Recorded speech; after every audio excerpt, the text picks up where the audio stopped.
स्वागत दोस्तों आपके अपने YouTube channel Raghav study point पर।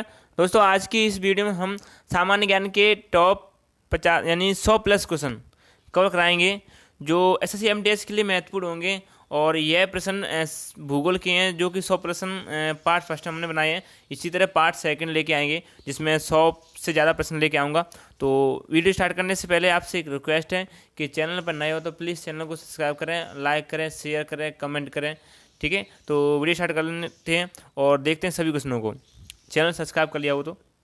भारत का क्षेत्रफल संपूर्ण विश्व के क्षेत्रफल का कितना है, कितने परसेंट है? 2.42% है। ठीक है, भारत की स्थलीय क्या है कि हाथ से लिखे हुए प्रश्न है। भारत की स्थलीय जो सीमा की लंबाई है ना वो कितनी है? तो 15 या 2 से है स्थलीय सीमा की लंबाई। भारत के तटीय भाग की लंबाई कितनी है? यानी 7 या 516.6 किलोमीटर है। ठीक है, थोड़ा जल्दी चलूँगा क्योंकि ज़्यादा 100 से प्रश्न ऊपर हैं तो थोड़े जल्दी कवर करानी है। भारत की मुख्य भूमि है ना उसकी तटीय भाग की लंबाई कितनी है? मुख्य भूमि के तटीय भाग की लंबाई है 6100 किलोमीटर। ठीक है, भारत के कुल कितने राज्य पड़ोसी देश की सीमा से जुड़ते हैं? तो 16 राज्य पड़ोसी देश की, जितने भी पड़ोसी देश हैं ना उन देशों के साथ 16 राज्य अपनी सीमा बनाते हैं। अब भारत की नेपाल के साथ कितनी सीमा लगती है? तो 1751 किलोमीटर लगती है। ठीक है, नेपाल के साथ में। अगला प्रश्न देखते हैं, बांग्लादेश के साथ किस राज्य की सीमा सर्वाधिक लगती है? तो किसके साथ लगती है? ये सर्वाधिक है। ठीक है, ये का है ना वो जो उसमें कट गया है जो बनाते हैं उसमें का, तो किसके साथ लगती है? जो पीडीएफ कन्वर्ट की ना उसमें कट गया है का, तो बस पश्चिम बंगाल के साथ लगती है। अगला प्रश्न है, भारत के मुख्य बिंदु कौन कौन से हैं?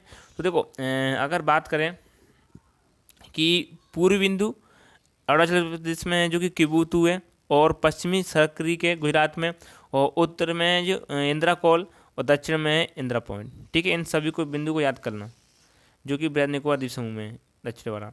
अगला प्रश्न देखते हैं कि जास्कर पर्वत श्रेणी किस हिमालय पर्वत की पर्वत श्रेणी है? तो ट्रांस हिमालय की है जास्कर पर्वत श्रेणी। अगला K2 या गॉडवन ऑस्टेन की लंबाई कितनी है? तो 8 या 611 मीटर है। हिमालय की सबसे ऊंची श्रेणी कौन सी है? तो हिमाद्री, अतात या सर्वोच्च या बृहद हिमालय। ये प्रश्न ज़्यादा पूछे जाते हैं। ठीक है, अगला प्रश्न देखते हैं, विश्व की सबसे ऊंची चोटी एवरेस्ट किस पर्वत श्रेणी में स्थित है? तो हिमाद्री, अतात या सर्वोच्च या बृहद हिमालय में। ठीक है, कौन सी सबसे ऊंची चोटी? Mount Everest. मैकाल पठार कहाँ स्थित है? छत्तीसगढ़ में। मैकाल पहाड़ी का सर्वोच्च शिखर कौन सा है? अमरकंटक है, 1 या 36 मीटर है। अगला प्रश्न देखते हैं, नर्मदा नदी का जो नर्मदा नदी है ना वो कहाँ से निकलती है? तो ये अमरकंटक से निकलती है नर्मदा नदी। अगला प्रश्न, सतपुड़ा की पहाड़ियाँ किस राज्य की पहाड़ियाँ हैं? तो मध्य प्रदेश की हैं सतपुड़ा की पहाड़ियाँ। सतपुड़ा की पहाड़ियाँ किससे बनी हैं? तो ज्वालामुखी चट्टानों से बनी है सतपुड़ा की पहाड़ियाँ। अगला प्रश्न है, दक्कन का पठार किस राज्य में स्थित है? तो महाराष्ट्र में स्थित है दक्कन का पठार। अगला प्रश्न देखते हैं, कृष्णा सावित्री, वेन्ना, गायत्री, कोयना और ये नदी है ना कहाँ से निकलती हैं? तो ये नदी निकलती हैं आपकी महाबलेश्वर से। ठीक है, सारी नदी कौन सी? कृष्णा, सावित्री, वेन्ना, गायत्री एवं कोयना। अगला प्रश्न है, दक्कन का पठार किससे बना है? ज्वालामुखी से विशाल चट्टानों से बना है। अगला प्रश्न है, धारवाड़ का पठार किस राज्य में स्थित है? तो कर्नाटक में स्थित है धारवाड़ का पठार। ठीक है, अगला प्रश्न है, नीलगिरी की पहाड़ी किस राज्य में स्थित है? तो तमिलनाडु में स्थित है नीलगिरी की पहाड़ी। नीलगिरी की सबसे ऊंची चोटी बात करें तो कौन सी है? डोडा बेट्टा है जो 2637 मीटर है। ठीक है, और दक्षिण भारत की दूसरी सबसे ऊंची चोटी कौन सी है? डोडा बेट्टा है दक्षिण भारत की। ये नीलगिरी की पहली है और दक्षिण भारत की डोडा बेट्टा है। दक्षिण भारत की कौन सी है? दूसरी है। दक्षिण भारत की सबसे ऊंची चोटी कौन सी है? अनैमुदी है, और दूसरी है डोडा बेट्टा। पहली है अनैमुदी, दूसरी है डोडा बेट्टा। अगला प्रश्न है, दक्षिण भारत की दूसरी सबसे ऊंची चोटी अनामुदी किस पहाड़ी पर स्थित है? अगर पहाड़ी पूछे तो अनामलाई पे, और दूसरी चोटी यानी पहली चोटी कौन सी है सबसे ऊंची? तो अनामुदी जो कि अनामलाई पहाड़ी पे है। ठीक है, आंध्र प्रदेश। अगला प्रश्न, आंध्र प्रदेश और उड़ीसा के तटीय भाग में कौन सी पहाड़ी स्थित है? महेंद्रगिरी की पहाड़ी है। तो इनको थोड़ा समझिए, ये तट है ना इनको थोड़ा इनसे प्रश्न बनते हैं। इसको मैं समझाता हूँ। अगर कन्याकुमारी से कृष्णा डेल्टा तक बात करें तो कोरोमंडल तट कहते हैं, और कृष्णा डेल्टा से गोल ऊपर जाएँ तो गोदावरी तक तो यानी गोलकोंडा, और गोलकोंडा से उत्तरी तट तक जाएँ तो उत्तरी सरका तट। ठीक है, ऐसे याद करना है इसको। ठीक है, यानी कन्या से कृष्णा कोरोमंडल, कृष्णा से गोदावरी गोलकोंडा, और गोदावरी से उत्तरी उत्तरी तट। अगले प्रश्न देखते हैं, वेरी वेरी मोस्ट है ये पश्चिमी तट है। गुजरात से गोवा तक कोंकण, और गोवा से मंगलुरु केनरा, और मंगलुरु से कन्याकुमारी है मालावा तट। ठीक है, ये प्रश्न वेरी वेरी मोस्ट है। धौला और विष्णु गंगा का संगम कहाँ होता है? तो विष्णु प्रयाग में होता है, धौला और विष्णु गंगा का। अगला प्रश्न है, अलकनंदा और पिंडार का संगम कहाँ होता है? तो कर्णप्रयाग में होता है। ठीक है, अलकनंदा और मंदाकिनी का संगम कहाँ होता है? तो रुद्रप्रयाग में होता है। अलकनंदा और भागीरथी का संगम कहाँ होता है? देवप्रयाग में। ये चारों जितने प्रयाग है ना, जो संगम है, वो उनको याद कर लेना। अगला प्रश्न देखते हैं, गंगा नदी को बांग्लादेश में किस नाम से जाने जाते हैं? पद्मा के नाम से जानते हैं। और ब्रह्मपुत्र नदी बांग्लादेश में किस नाम से जानी जाती है? किस नाम से बहती है? तो जमुना के। गंगा तो पद्मा और ब्रह्मपुत्र यानी जमुना। ठीक है, सिंधु नदी जल समझौता कब हुआ था? 1960 में हुआ था। वेरी वेरी मोस्ट प्रश्न है ये, समझो। सिंधु नदी जल समझौते के अनुसार भारत सिंधु झेलम चिनाब के संपूर्ण जल का कितने % उपयोग कर सकता है? 20% कर सकता है। कौन कौन सी नदी का? यानी झेलम, चिनाब और सिंधु। ठीक है, प्रायद्वीप नदियों का उत्तर से दक्षिण की ओर क्रम है, यानी ऊपर से लेकर नीचे तक उत्तर से दक्षिण का क्रम है। पहले ऊपर सबसे उत्तर में महानदी, फिर नीचे गोदावरी, फिर कृष्णा, फिर पेन्नार, फिर कावेरी और वैगाई। ये नदियों का क्रम है उत्तर से दक्षिण। प्रायद्वीपीय नदियों की लंबाई, ये दोनों प्रश्न वेरी वेरी मोस्ट है, बार बार पूछे जाते हैं कि लंबाई या तो उत्तर से दक्षिण या फिर लंबाई के अनुसार। तो सबसे घटता क्रम है, सबसे ज़्यादा गोदावरी की, उससे कृष्णा, फिर कम नर्मदा, फिर महानदी, फिर कावेरी, फिर ताप्ती। ये इस प्रकार का क्रम है, गोदावरी, कृष्णा, नर्मदा, महानदी, कावेरी। अगला प्रश्न है, अगले प्रश्न से देखते हैं, सर्वाधिक राज्यों में यानी सर्वाधिक राज्यों की सीमाओं से लगा राज्य कौन सा है? उत्तर प्रदेश है, जो सर्वाधिक राज्यों से सीमा बनाता है, उत्तर प्रदेश। किस राज्य की तटरेखा सर्वाधिक लंबी है? तो गुजरात की है। भारत के कितने राज्य तटरेखा से लगे हैं? 9 राज्य। देखो, मैंने ज़्यादातर सरल प्रश्न लेके आया हूँ, मैं थोड़ा जो कन्फ्यूजन वाले प्रश्न हैं और जो थोड़े हाँ पेपर के सही हैं हिसाब से उन्हीं क्वेश्चन को लाए हूँ, क्योंकि सरल तो तुम्हें याद ही होंगे। अगला, तीनों ओर से बांग्लादेश से घिरा राज्य कौन सा है? त्रिपुरा है, ऐसे याद करना।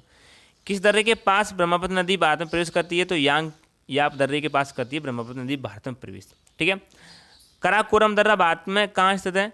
तो लद्दाख में स्थित है। भारत का सबसे ऊंचा दर्रा कहलाता है कराकोरम दर्रा।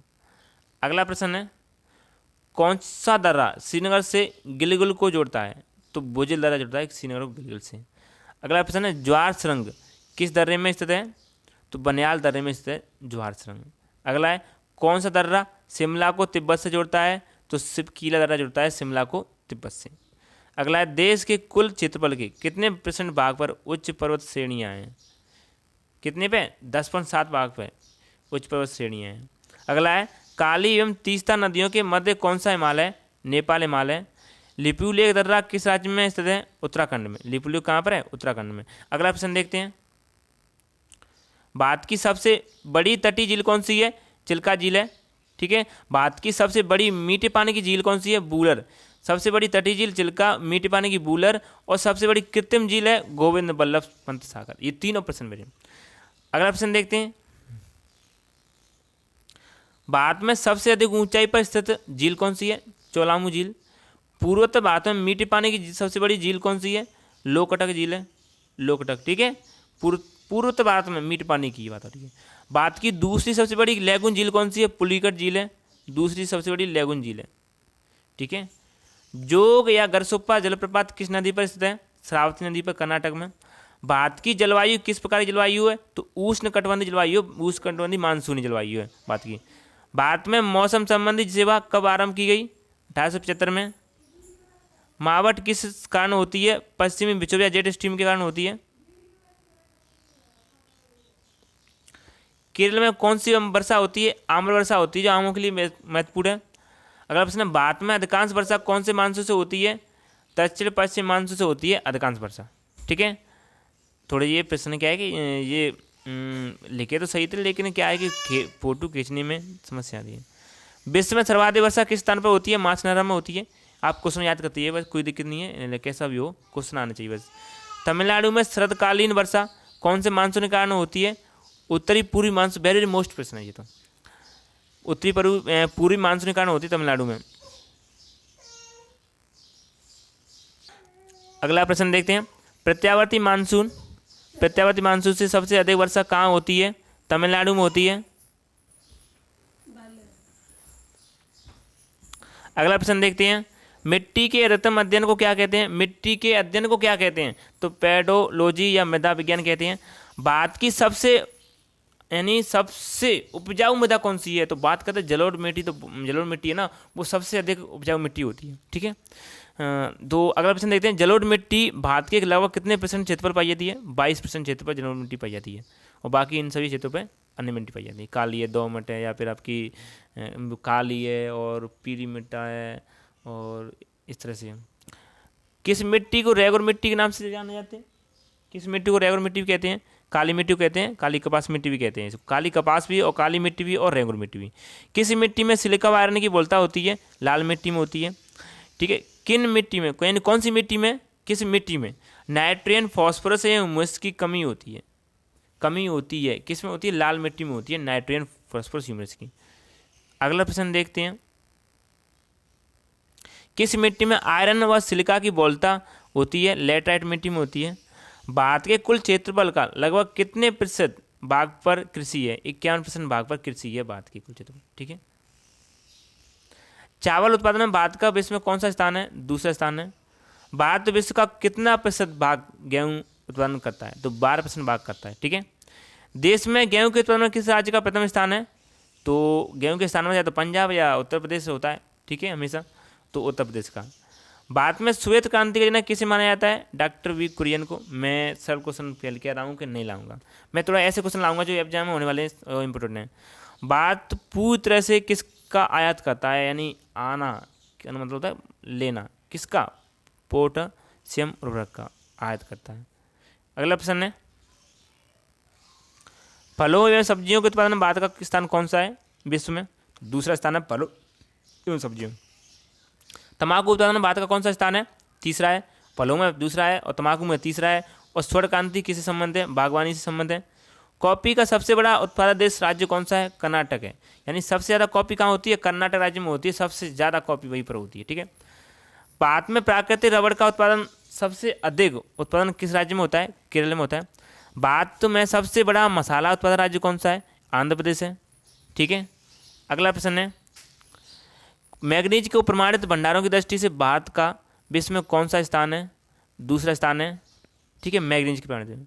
अगला प्रश्न, कोयले के उत्पादन में भारत का विश्व में कौन सा स्थान है? तीसरा स्थान है कोयले के उत्पादन में। अगला प्रश्न देखते हैं, काला सोना किसे कहा जाता है? कोयला को कहा जाते हैं। ठीक है। अगला प्रश्न, भूरा सोना किसे कहते हैं? तो यानी लिग्नाइट को, और काला सोना कोयला को। भारत किस में आत्मनिर्भर है? तो बात करते हैं बॉक्साइट में आत्मनिर्भर है। ठीक है। अगला प्रश्न देखते हैं, भारत में बॉक्साइट का उत्पादन सबसे अधिक कहाँ होता है? तो उड़ीसा में होता है। अब्रक का उत्पादन सबसे अधिक किस राज्य में होता है? तो आंध्र प्रदेश में होता है। सर्वाधिक स्वर्ण उत्पादन किस राज्य में होता है? तो कर्नाटक में होता है।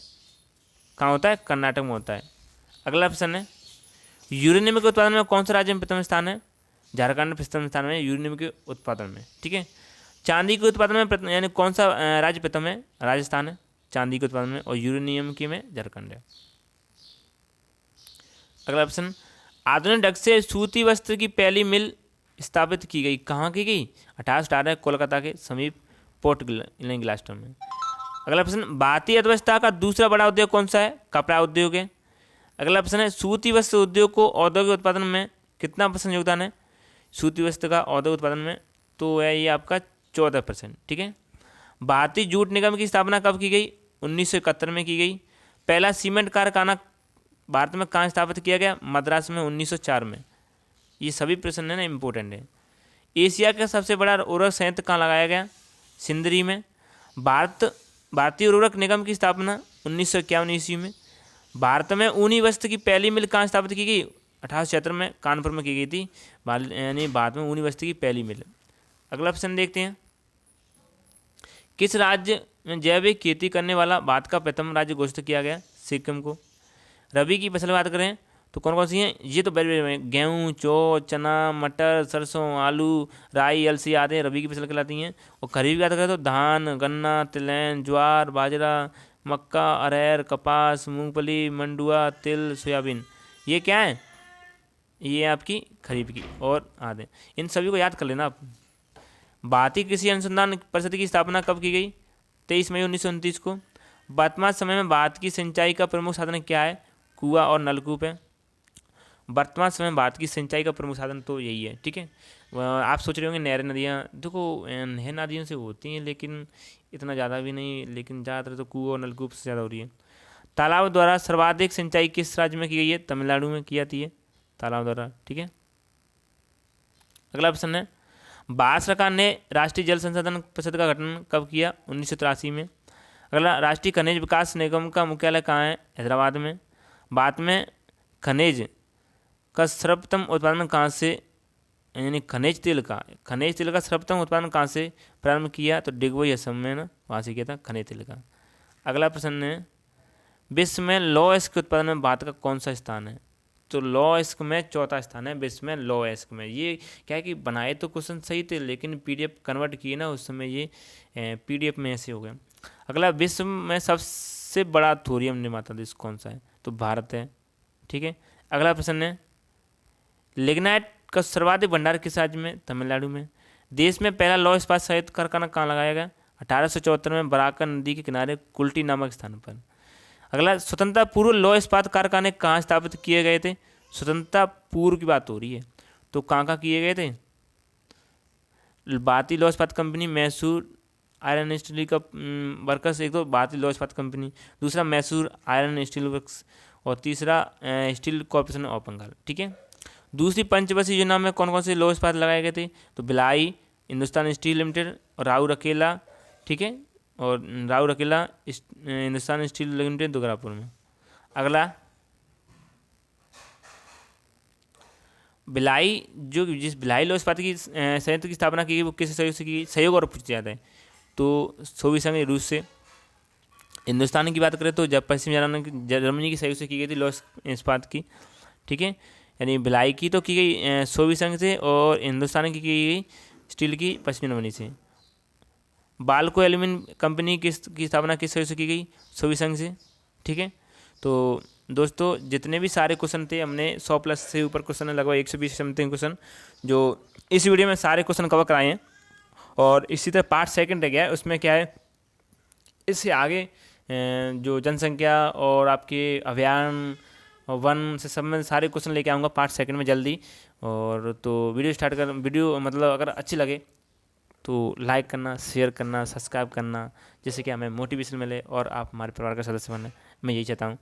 और इसी तरह आप कमेंट करके बताना कि आपके हिसाब से इसमें और कौन से क्वेश्चन हैं जो कवर नहीं कराए हैं इसमें, तो मैं उन सभी क्वेश्चनों को कवर कराऊंगा।